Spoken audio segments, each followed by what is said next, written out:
एक बार फिर से स्वागत है बेटा आपका हमारा चैनल लेखांकन विद्यापीठ, एक ऐसा प्लेटफॉर्म जो आपको सारे सब्जेक्ट एक ही चैनल के थ्रू प्रोवाइड करवा रहा है।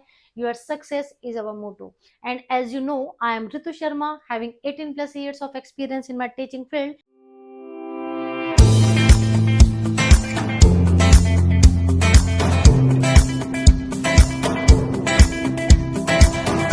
And we are doing the most scoring chapter of chemistry, that is carbon and its compound. और ये चैप्टर बेटा बच्चों को इतना ज्यादा इजी लगने लग जाता है ना, बाद में जाकर स्टार्टिंग में तो डरते हैं, लेकिन जब उनको आईयूपीएससी नेम लिखने आ जाते हैं, ठीक है, तो फिर उनको ब्रांच या फिर आइसोमर्स अभी हमने पढ़ा था लास्ट वीडियो में, तो बच्चों को बहुत ज्यादा इंटरेस्टिंग लगता है ये चैप्टर, और है भी इंटरेस्टिंग। तो चलिए अब आज का टॉपिक स्टार्ट करते हैं, केमिकल प्रॉपर्टीज ऑफ हाइड्रोकार्बन्स। तो बेटा अभी अगर आप लोग हमारे चैनल पर फर्स्ट टाइम आए हैं तो जल्दी से जल्दी हमारे चैनल को सब्सक्राइब कर लीजिए, और जो बच्चे ऑलरेडी वीडियोस देख रहे हैं उनके लिए मैं बेटा यही कहना चाहूंगी कि आपको क्या करना है, अपने सेल्फ नोट्स तैयार करने हैं। सेल्फ नोट्स के बिना तो बेटा काम नहीं चलने वाला आपका, तो आपको अच्छे से वीडियो सुनिए और उसके बाद अपने नोट्स बनाइए। और एक बात जो मैं लास्ट टाइम भी बोला था, मैंने वीडियो में एक बार दोबारा बोल रही हूँ, आजकल बच्चों जो है ना, बच्चों का जो अट्रैक्शन है वो है वन शॉट वीडियो में। तो वन शॉट वीडियो गलत नहीं है, ना ही मैं आपको मना कर रही हूँ कि नहीं जी आपको वन शॉट वीडियो नहीं देखनी है, बट एज अ टीचर मैं आपको ये सजेस्ट करूंगी बेटा कि वन शॉट वीडियो जो है ना वो आपको रिवीजन के टाइम पर काम में आती है। अभी जब आप चैप्टर को समझ रहे हैं तो आपके ईच एंड एवरी कॉन्सेप्ट जो है टॉपिक वो क्लियर होना चाहिए। तो इसके लिए अभी आप क्या करिए, क्योंकि अभी आपके पास टाइम है, ठीक है, तो अभी आप क्या करेंगे, अच्छे से चैप्टर को समझेंगे और रिवीजन के बाद में आप लोग वन शॉट वीडियो देखिए, ठीक है। तो चलिए स्टार्ट करते हैं। अब आज का टॉपिक है बेटा हमारा कि chemical properties of carbon compound. हमने ये देखा था कि कार्बन जो है वो एक वर्सेटाइल नेचर शो करता है, जिसकी वजह से हमारे आसपास की सराउंडिंग में मोस्टली जो कंपाउंड्स हैं वो कार्बन के कंपाउंड्स हैं। तो कार्बन के कंपाउंड्स की क्या प्रॉपर्टीज हैं? पहली केमिकल प्रॉपर्टी है कंबशन। ये कंबशन के बारे में तो ऑलरेडी प्रीवियस क्लास में पूरा चैप्टर ही पढ़कर आए थे, वहां पर कंबशन एंड फ्लेम करके एक चैप्टर था आपका 8th क्लास में। तो अब कंबशन का मतलब एक्चुअल में क्या होता है कि किसी भी चीज को जलाना। तो आप कहते हो कि मैडम फिर तो बर्निंग हो गई। अब कंबशन में और बर्निंग में एक माइनर सा डिफरेंस है, वो क्या, पहले हम कंबशन को समझते हैं फिर मैं आपको बताती हूँ।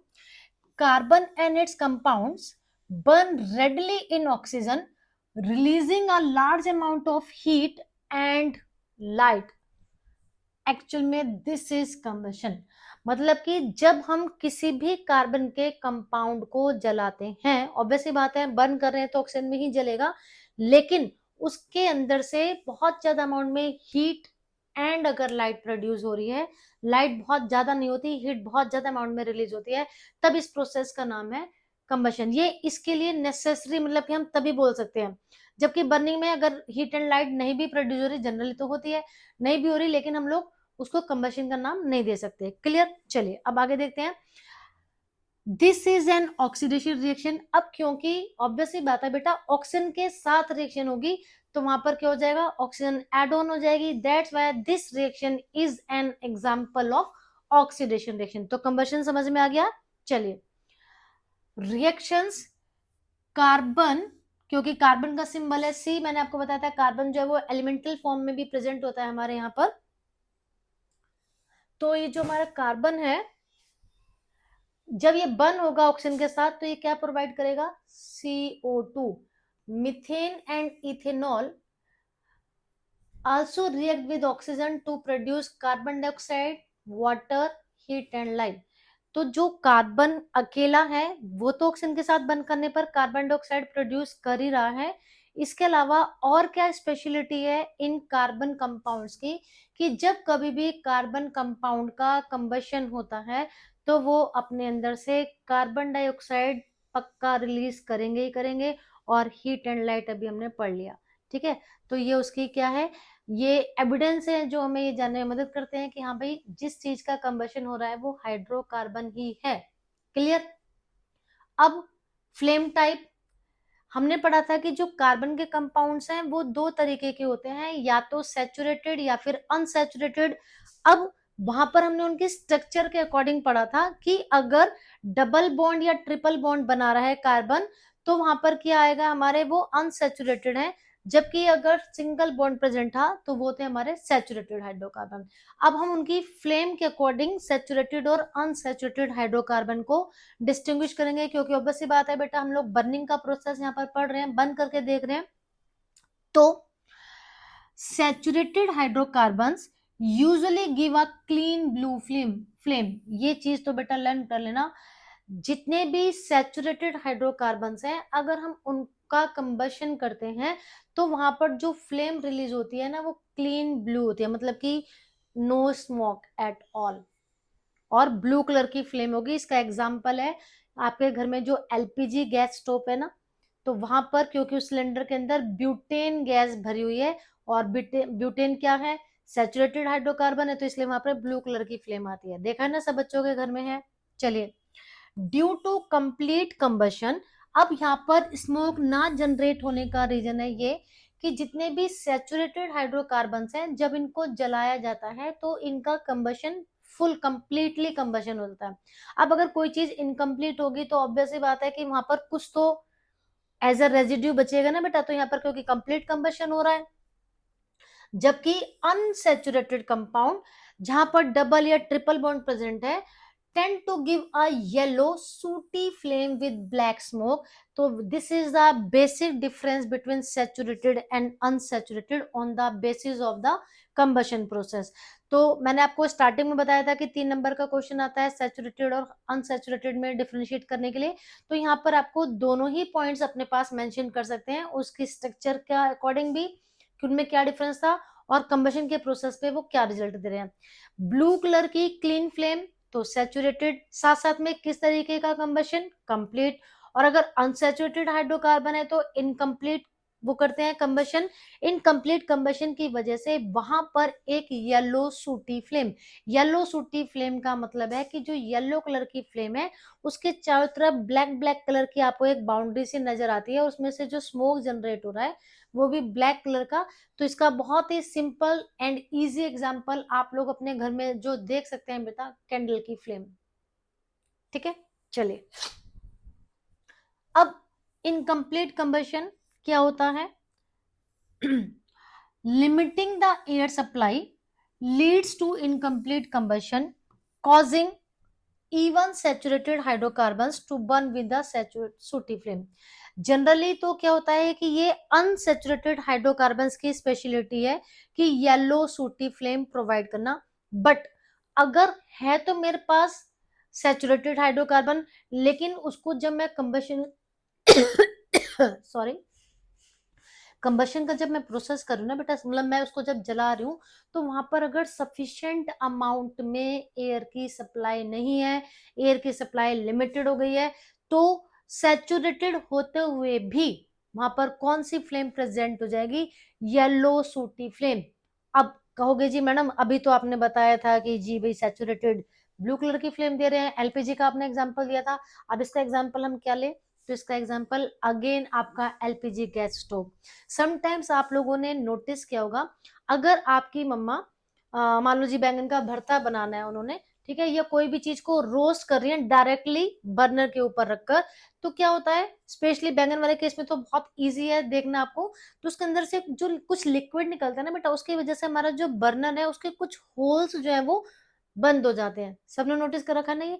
उस समय क्या होता है, उस समय केवल आपका जो एलपीजी गैस स्टोव है उसके अंदर से येलो येलो कलर की फ्लेम जनरेट होने लग जाती है। और अगर आप जो आपके कुकिंग यूटेंसिल्स से उनको चेक करोगे तो वहां पर ब्लैक ब्लैक कलर के एक सब्सटेंस की कोटिंग आ जाएगी। जैसा जनरली जब अंगीठी के ऊपर या चूल्हे के ऊपर खाना पकाया जाता है तो हम क्या देखते हैं कि जो हमारे बर्तन है वो काले काले हो जाते हैं, वहां पर येलो कलर की फ्लेम निकल रही है ना। अब एलपीजी गैस स्टोव को इसलिए तो ज्यादा प्रेफरेंस दी गई थी उन वाले कुकिंग मेथड के बजाय, यहाँ पर इसको ज्यादा इसलिए बेस्ट माना जा रहा था क्योंकि ये स्मोकलेस है। बट यहाँ पर क्या हुआ, अगर यहाँ पर एयर की सप्लाई सफिशिएंट नहीं है तो ये क्वेश्चन जो है वो बोर्ड के एग्जाम में आ सकता है। अब pollution fuels like coal and petroleum, because these both are the example of hydrocarbon, contain sulfur and nitrogen, and their combustion produces oxides of sulfur and nitrogen, which are major environmental pollutant. अब generally जितने भी hydrocarbon हैं उनका जब combustion का process हो रहा है तो वहां पर क्या निकल रहा है बेटा, हमारा हमें पता है कि वहां पर CO2 गैस रिलीज हो रही है, लेकिन कुछ कार्बन के कंपाउंड्स ऐसे हैं जिनको एज अ फ्यूल हम लोग अपने डे टू डे लाइफ में यूज करते हैं, जैसे कि कोल एंड पेट्रोलियम। जब इनका कंबशन का प्रोसेस किया जाता है तो वहां पर इनके अंदर से CO2 के साथ साथ SO2 और SO3 या NO2 और NO3 भी रिलीज हो सकते हैं, because they contain some amount of sulphur and nitrogen.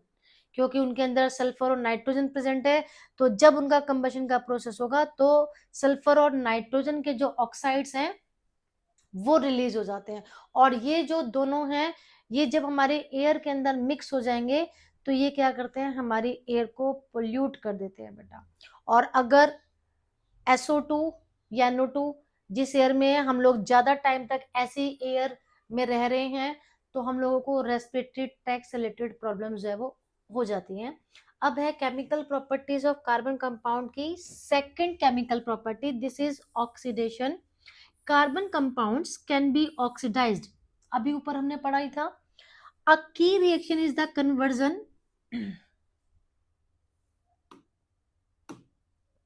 A key reaction is the conversion of alcohol to carboxylic acid। Most important है कि कार्बन के जो कंपाउंड्स है इनको हम ऑक्सीडाइज भी कर सकते हैं। अब इसका सिंपल सा एक एग्जांपल है, एल्कोहल को हम लोग ऑक्सीडाइज करके कार्बोक्सिलिक एसिड में कन्वर्ट कर सकते हैं। आपको क्या बताया था मैंने, एल्कोहल है OH, कार्बोक्सिलिक एसिड है COOH। तो एक एल्कोहल को ऑक्सीडाइज करके कार्बोक्सिलिक एसिड में कन्वर्ट किया जा सकता है। दैट्स वाई ऑक्सीडाइजिंग एजेंट, कुछ सब्सटेंस हैं जो कि ये वाला काम करने की कैपेबिलिटी रखते हैं, इसीलिए इनको बोला जाता है ऑक्सीडाइजिंग एजेंट। तो substances capable of adding oxygen to starting material are called oxidising agent. ये वो मटेरियल है जिनके पास कैपेबिलिटी है कि स्टार्टिंग का जो मटेरियल था उनके अंदर ऑक्सीजन को एड ऑन करने की, जैसे कि एल्कलाइन पोटेशियम परमैंगनेट। बेटा ये आपको लर्न करना है, यहाँ पर दो सब्सटेंस हैं, दोनों ही अलग अलग नेचर वाले हैं, तो हमें दोनों में से जोन सा अवेलेबल हो जाए उसको हम लोग as an oxidising agent use कर सकते हैं। Alkaline potassium permanganate that is KMnO4 और acidified potassium dichromate that is K2Cr2O7। अब देखो यहाँ पर बीच में लिखा हुआ है और, मतलब कि या तो अगर मैं KMnO4 ले रही हूँ तो उसकी नेचर एल्कलाइन होनी चाहिए, या फिर मुझे एसिडिफाइड पोटेशियम डाइक्रोमेट K2Cr2O7 लेना है, are use to oxidise ethanol, ये है C2H5OH। तो देखो बोर्ड के एग्जाम में ना इस तरह से उसको पूरा ब्रेक करके सब्सटेंस को लिखकर दिखाया, C2H5 है तो एक C, दो C, दो कार्बन, ठीक है, 3 और 2 5 हाइड्रोजन इनटू इथेनोइक एसिड। अब इथेनोइक एसिड में 1 2 टोटल नंबर ऑफ कार्बन 2 है, तो टोटल नंबर ऑफ कार्बन 2 है तो मुझे पता लग गया एथ। अब क्योंकि यहाँ पर कार्बोक्सिलिक ग्रुप जुड़ा हुआ है तो ये होगा इथेनोइक एसिड। इसके बाद एडिशन रिएक्शन, ये रिएक्शन सारी मैं अभी आपको लिखकर दिखाऊंगी। मेरे पास स्टार्टिंग का मटेरियल था CH3CH2OH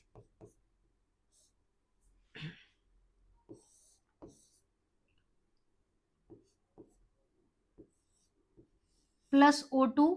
यहां पर हमने इन दोनों की प्रेजेंस लिख दी, KMnO4 की, या फिर K2Cr2O7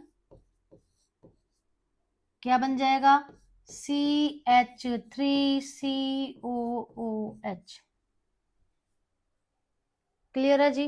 तो बेटा देखो हम यहाँ पर देख रहे हैं कि ऑक्सीडाइजिंग एजेंट किस तरह से, मेरे पास प्रोडक्ट है ये, इनिशियल मेरे पास रिएक्टेंट था CH3CH2OH।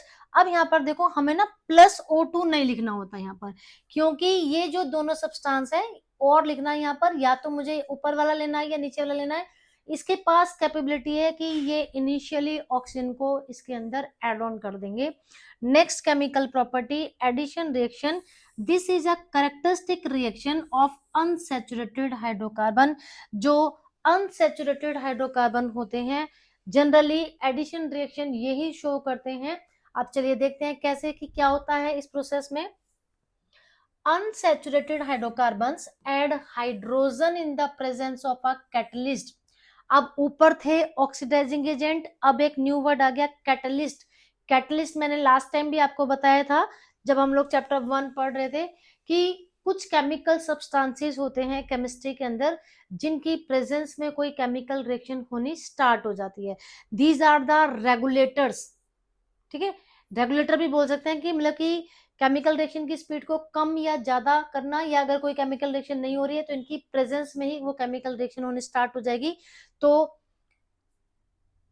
कुछ अनसैचुरेटेड हाइड्रोकार्बन्स के अंदर हाइड्रोजन ऐड होती है, कब? कैटलिस्ट की प्रेजेंस में। और ये फिर हाइड्रोजन ऐड ऑन होने के बाद क्या हो जाएगा, वो सैचुरेटेड हाइड्रोकार्बन में कन्वर्ट हो जाते हैं। इसीलिए इस वाले रिएक्शन का नाम हाइड्रोजिनेशन भी है, हाइड्रोजिनेशन, क्योंकि यहां पर हाइड्रोजन ऐड ऑन हो रही है। क्लियर? तो कैटलिस्ट का क्या रोल है? Catalyst are the substances that change the rate of reaction without being consumed themselves. जैसे ऊपर हमने देखा था कि ये KMnO4 वगैरह की प्रेजेंस में ही ऑक्सीजन ऐड ऑन हो रही थी, इसी तरह से जो कैटलिस्ट है ये खुद यूज नहीं हो रहे उस केमिकल रिएक्शन में, लेकिन इनकी प्रेजेंस से केमिकल रिएक्शन की जो स्पीड है वो रेगुलेट की जा सकती है। अब इस वाला जो हाइड्रोजनेशन है इसका हमारी डे टू डे लाइफ में क्या यूज है?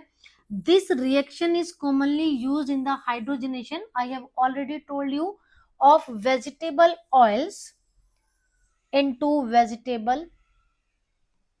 Into saturated solid fat. मतलब कि आम भाषा में आप ऐसे समझो कि तेल से घी बनाना। आपको ये बात मालूम है कि जो हमारे सीड्स होते हैं जनरली, जैसे कि ग्राउंडनट हो गया, सिसमे सीड हो गया, ठीक है, मस्टर्ड सीड हो गया, इनसे हम लोग ऑयल को यूज करते हैं। अब उन वेजिटेबल ऑयल्स को अगर हम लोग एनिमल फैट मतलब कि घी में कन्वर्ट कर दें। घी तो आपने क्या पढ़ा था बेटा?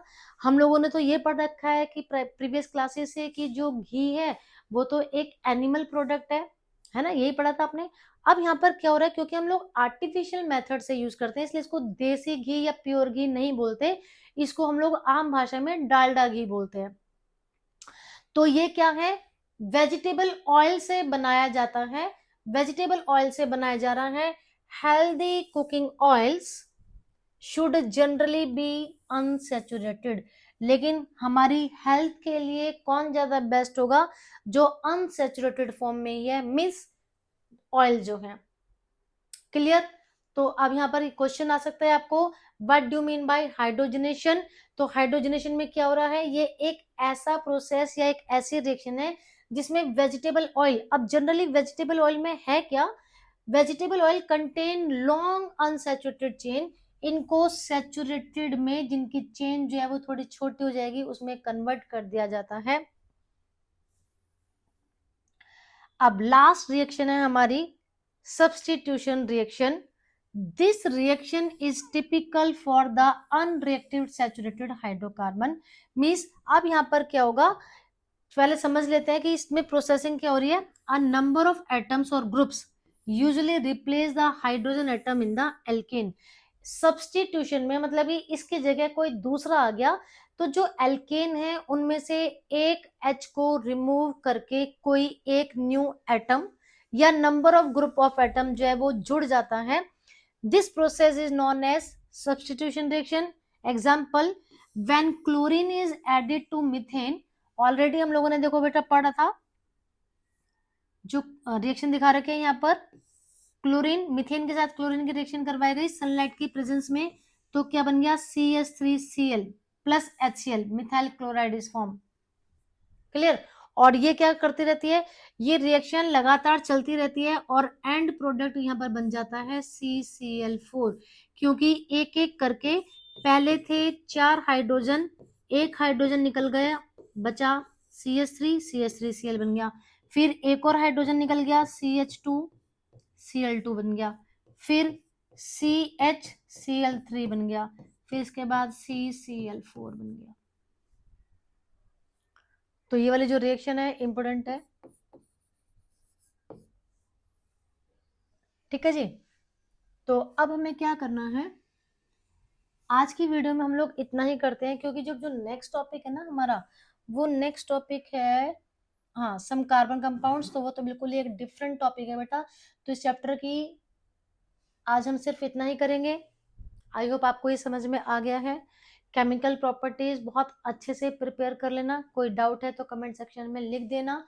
चैनल को सब्सक्राइब करना है, वीडियो को लाइक एंड शेयर करना है। तो मिलते हैं नेक्स्ट वीडियो में, तब तक के लिए टेक केयर।